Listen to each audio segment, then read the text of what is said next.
আপনারা এই মুহূর্তে যে ঘরটি দেখতে পাচ্ছেন এটি 5 পীরের মাজার।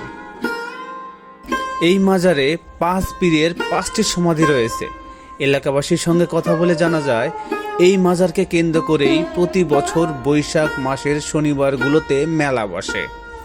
তবে মজার বিষয়টি হলো মাজারটি ঠিক কতদিন আগে তৈরি সেটা কেউই বলতে পারে না। সবারই একই কথা, এটি অনেক আগের তৈরি। তাদের বাপদাদারাও নাকি এমনই দেখেছে। তখন থেকে মেলা বসে আসছে। আগে মেলায় অনেক জমজমাট হলেও সময়ের পরিক্রমায় এখন অতটা জমজমাট হয় না। মাজারটিকে ঘিরে রয়েছে বিশালদেহী এক বট গাছ। গাছটি দেখলেই যেন মন ভরে যায়। বটগাছটি শুধু মাজারকেই নয়, পুরো আঙ্গারু বাজারকে ছায়ায় ঢেকে রেখেছে। চলুন এবার আমরা পুরো মেলায় ঘুরে দেখে আসি।